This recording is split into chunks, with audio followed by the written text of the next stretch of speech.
이슈 칼럼 바로 이어가도록 하겠습니다. 미중산업경제연구소 조용찬 소장 연결돼 있습니다. 안녕하십니까, 소장님? 예, 안녕하십니까? 예, 미중 간의 무역 전쟁이라고 해야 될까요? 무역 분쟁이라고 해야 될까요? 어쨌든 간에 이제 협상이 거의 막바지에 왔다, 타결되기 직전이다. 뭐 지금 얘기가 월스트리트저널에서 나왔다고 하는데, 그렇다면 이제 마지막으로 미중 정상회담을 하면서 도장 꽝꽝 찍어야 되지 않겠습니까? 이 정상회담 언제쯤으로 지금 예측하십니까? 네, 미국 쪽에서 나오는 자료를 보니까요. 미중은 4월 29일 베이징, 그리고 5월 6일 날 워싱턴에서 장관급 회담을 할 예정이라고 합니다. 여기에 그 회담의 목표는 2주간 연속 집중회의를 통해서 사실상 합의문을 작성하고요. 정상회담에서 최종 서명하는 것이 목표라고 합니다. 이렇게 되면 월스트리트 저널 같은 경우에는 5월 하순이죠. 구체적으로는 5월 26일부터 28일까지 시 주석을 미국의 국빈 초대를 해서요. 트럼프 대통령의 그 별장이라고 할 수 있는 플로리다 마라라고에서 정상회담을 가질 예정이라고 합니다. 다만 좀 비프렌드 생각을 하셔야 되는데요. 현재 양국이 갈등을 빚고 있는 문제가 기업 보조금 삭감 문제, 관세 철폐 시기와 규모 문제인데요. 합의가 조금 늦어지더라도 큰 틀에서의 그 합의가 다 마친 상태이기 때문에 6월 말 일본 오사카에서 열리는 G20 정상회담에서는 양국 정상이 만나 합의문에 서명할 것으로 보여집니다. 중요한 것은 양국 정상 간의 무역 합의안에 사인을 하더라도 무역 전쟁이 완전히 끝난 것은 아닌데요. 아무래도 중국이 보조금 삭감으로 인해서 수출 경쟁력 확보에 지금 비상이 걸려 있기 때문에 그렇습니다. 여기에 한머니들마저 유출이 된다면은 중국 정부가 위안화 환율 시장에 개입할 수밖에 없는데요. 이렇게 되면은 베이징에 있는 합의 사항을 잘 지켰는지를 감시하는 집행부가 중국을 합의 위반으로 제소할 수도 있고요. 또 중국의 그 유리천장 규제와 관련해서도 언제든 이견을 제출할 수가 있는 상황입니다. 이뿐만 아니라 하웨이를 비롯해서 첨단 산업에 대한 미국 견제는 이번 무역 협상과 관련된 부분에서 빠져 있기 때문에 양국 간의 갈등이 완전히 봉합되지 않았다는 점에서는 반쪽의 그 성공한 갈등 해소 정도가 되지 않을까 생각이 됩니다. 일단은 뭐 반쪽짜리라도 이게 일단락이 된다고 가정을 하고요. 그럼에도 불구하고 지금 미국 같은 경우에는 뭐 2020년 트럼프 대통령이 재선을 위해서라도 미국 제일주의를 계속 외쳐나갈 것으로 보입니다. 근데 문제는 중국이랑 이렇게 한번 9개월 동안의 다툼이 있었는데 전체적으로 경기가 안 좋아지고 있거든요. 경제에도 안 좋은데 통상 압력을 가하는 구체적인 이유가 있습니까? 아무래도 무역 문제에서 트럼프 대통령이 강경 자세를 굽히지 않는 것은 아무래도 재선 전략 때문에 그런 것으로 보여지는데요. 트럼프 대통령은 2016년도였죠. 대선에서 성공할 수 있었던 것은 아무래도 그 중서부 러스트벨트 쪽에서 민주당 대신 공화당을 찍었던 이변이 있었기 때문에 가능했었습니다. 하지만 현재 러스트벨트를 보면요. 미시간 지역 같은 경우에는 취임 직후보다도 현재 지지율이 8%포인트나 떨어져 있고요. 위싱콘신 같은 경우에도 6포인트 하락을 했고요. 펜실베니아도 4%포인트 정도 하락을 해서 재선에 지금 빨간불이 켜졌는데요. 이들 지역이 그 트럼프의 등을 돌린 것은 아무래도 러스트벨트가 주력 생산 품목이라고 할 수 있는 그 올드 경제와 관련된 부분 그리고 농업이 직격탄을 맞았기 때문에 그렇습니다. 여기에 미국이 그 환태평양 경제 동반자 협정에서 이탈하면서 일본 시장까지 잃게 되자 그들 지역의 그 농축산업과 관련된 폐업이 속출했던 게 지지자들의 이탈의 가장 근본적인 원인이 됐는데요. 이 때문에 트럼프 대통령 같은 경우에는 2020년 그 대선의 최대 승부처가 될 수 있는 러스트벨트를 사수하기 위해서라도 중국의 농산물 수입 확대뿐만 아니라 일본과 EU로부터 많은 양보를 얻어내기 위한 무역 압박을 할 수밖에 없다는 점이 앞으로 미중 무역 분쟁이 해결이 되더라도 다른 또 무역 분쟁이 또 우리 증시를 기다리지 않을까 생각이 됩니다. 결론은 뭐 다음 타겟이 또 있다는 건데 뭐 대충 윤곽은 나온 것 같습니다. EU 쪽으로 저희가 알고 있는데 표적에 대해서 조금 더 자세히 설명해 주시겠습니까? 네, 트럼프 대통령이 중국을 대신한 악역으로 EU를 지금 지목한 것은 아무래도 작년에 미국의 대EU 무역 적자가 사상 최대를 기록했기 때문에 그렇습니다. 이 때문에 EU의 그 항공 제작 회사인 에어버스에 부당하게 보조금 준 것을 문제 삼아서 110억 달러어치의 EU 제품에 대해서 관세를 부과하겠다는 게 트럼프 생각이고요. 이뿐만 아니라 유럽산 자동차에 최대 추가 관세를 부과하겠다고 현재 위협하고 있는 상태고요.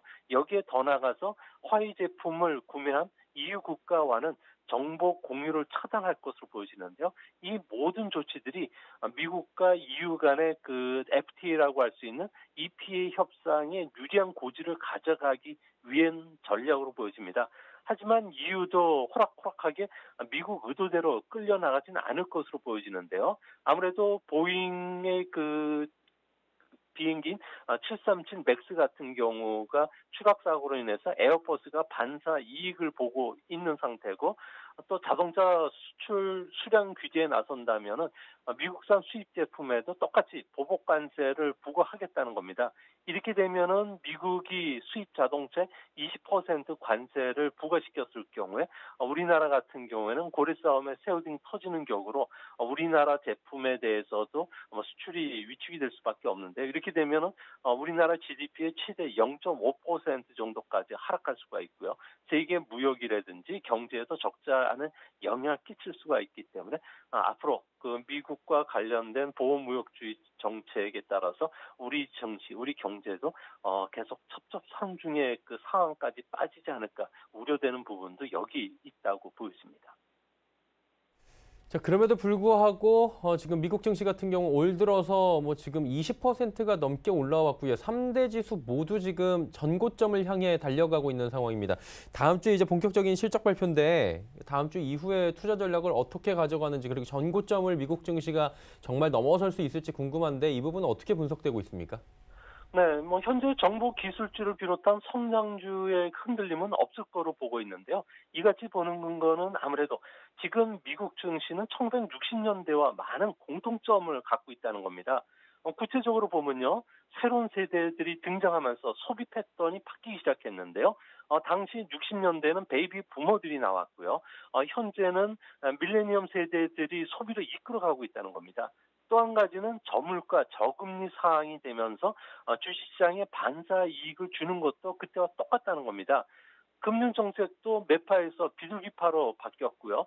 또 급격한 자금 변동을 초래하고 있다는 공통점을 갖고 있기 때문에 60년대처럼 이번에도 미국의 경기 확장은 좀 앞으로도 추가적으로 계속 이어질 것으로 보여지고요. 또 그런 측면에서 미국 증시의 상승 모멘텀도 앞으로 훼손되지는 않을 것으로 보여집니다. 특히 내년 대선도 미국 증시의 호재인데요. 과거 선거와 증시의 관계를 보면은 주가는 대통령 선거 전해 가장 높은 투자 수익률을 기록했습니다. 올해도 트럼프 행정부 같은 경우에는 경기 부양에 지금 올인하는 추세고요. 또 야당인 그 민주당도 재정 확대 정책을 통해서 지지 기반을 확대하려고 하고 있기 때문에 미국 증시는 아무래도 현재 또 추가적인 상승을 기대할 수 있는 시점이 아니겠는가 보여집니다. 다만 좀 문제는 경기가 계속 이제 확장 국면을 이어가더라도 주시장은 변동성이 커질 수밖에 없는데요. 본격적으로 실적 발표 시즌 동안에는 아무래도 업종 간 종목 간의 수익률 격차가 커질 수밖에 없기 때문에 그렇습니다. 이 때문에 사업 기반이 탄탄하고 확실한 높은 성장이 기대되는 정보 기술이라든지 헬스케어, 일반 소비재를 중심으로 해서는 주도주를 좁혀가는 미국 증시의 흐름이 나타날 수 있다는 점에서 앞으로 우리나라 증시에서도 이런 그 증시의 그 옥석 가리기가 계속 진행이 될 가능성이 높지 않을까 보여집니다. 자, 그렇다면 이제 중국 쪽으로 넘어가 보도록 하겠습니다. 중국 1분기 GDP가 발표가 어제 됐는데 당초 예상이 6.3%였는데 지금 6.4%로 올라왔습니다. 4분기 만에 지금 하락을 멈춘 건데 중국 경기 바닥쳤다고 봐도 되는 겁니까? 네, 그렇습니다. 4분기 만에 성장률이 하락세를 멈췄는데요. 하지만 월별로 보면은 3월이 바닥이었다는 것을 강력하게 시사를 하고 있습니다. 아무래도 중국 정부가 작년 말부터 인프라 투자, 감시와 같은 경기 자극 정책의 효과가 지금 나타나고 있는데요. 3월 제조 PMI라든지 그리고 수출 지표 그리고 생산자 물가 지표가 모두 강하게 반등을 하고 있습니다. 이뿐만 아니라 이번 성장률 지표에서 보듯이 산업 생산 같은 경우에도 3월에는 무려 8.5%로 4년 만에 증가세로 돌아섰는데요. 아무래도 경기 부양적 발표 그리고 증시세 인하를 앞두고서 기업들이 이제부터 재고를 쌓으려는 이런 특수가 일어나고 있기 때문인 것으로 보여집니다. 여기에 고정자산 투자도 1분기에 6.3%까지 높아졌는데요. 외국계 기업을 중심으로 해서는 무역 분쟁이 곧 해소될 것으로 보면서 설비 투자 확대 움직임이 일어나고 있고요. 중국 기업들도 생산 설비 수입이 늘고 있습니다. 이뿐만 아니라 금융 완화 정책으로 인해서 1분기에만 무려 855조 원이 풀면서 부동산 시장을 자극하고 있는데요. 이 때문에 3월 달에 부동산 개발 투자가 무려 11.8%까지 두 자릿수까지 높아졌다는 겁니다. 하지만 경기가 바닥을 통과를 하고 있는 건 사실이지만 아직 경기 회복의 온기를 느끼지 못하는 곳도 있는데요. 바로 소비 시장입니다.